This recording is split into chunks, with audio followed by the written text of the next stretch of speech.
வணக்கம் நண்பர்களே. இன்றைக்கி நம்ம இந்த பைப்பில் இருக்க ஈச்சியை எப்படி பாக்ஸில் பிடிச்சி வைக்கலான்னு பார்ப்போம். இந்த பைப்புக்கு வந்து சின்னதாக இருக்கனால நம்ம கைவிட்டு எல்லா தாடையும் எடுக்க முடியாது.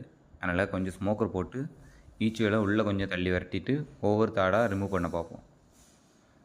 இதில் கொஞ்சம் சின்ன ஹோல்னால எடுக்க முடியாதனால அதை சுற்றி வச்சு உடச்சி கொஞ்சம் கொஞ்சமாக அந்த அடையை பிச்சு எடுக்கிறோம். இந்த ஒவ்வொன்றா பிச்சு நம்ம தேனி பாக்ஸில் மொத்தம் 6 ஃப்ரேம் உண்டு. எல்லா ஃப்ரேமுக்கும் தாடு இருந்துன்னா அடையை ஒவ்வொன்றா கெட்டணும். மொத்தமாக கெட்டிட்டு உள்ளே ஒரு அடை இல்லாமல் வெளியே எல்லாத்தையும் எடுக்கணும்.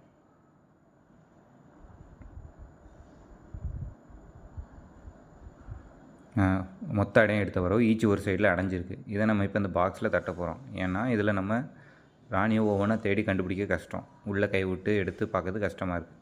அதனால் இதை மொத்தமாக நம்ம இதுக்குள்ளே தட்ட போகிறோம். ஸ்போக்கர் போட்டு ஒரு கையோடு நம்ம ஒதுக்கி விட்டுட்டோன்னா அப்புறம் ஈஸியாக இருக்கும். நான் பாருங்கள், இதே மாதிரி தட்டி அப்புறம் ஈச்சு பையே உள்ளே போவோம். ராணி உள்ளே போயிடும். அதுக்கு பின்னாடி அவ்வளோ ஈச்சும் உள்ளே போவோம்.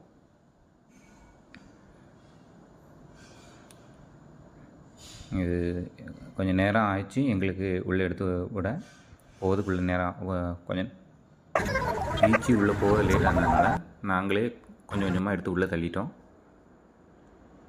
அது ஃபுல்லாக உள்ளே போய் செட் ஆன பிறகு ஒரு இடத்துல நாங்கள் அதை செட் பண்ணி வச்சிட்டோம். இனி இதில் உள்ள ராணியை வந்து நாளைக்கு நாங்கள் ஒவ்வொன்றா ஒரு ஃப்ரேமாக தேடி எங்கே இருக்குன்னு கண்டுபிடிச்சி அதோட ரெக்கையை நாங்கள் வெட்டி உள்ளே விட்டுருவோம்.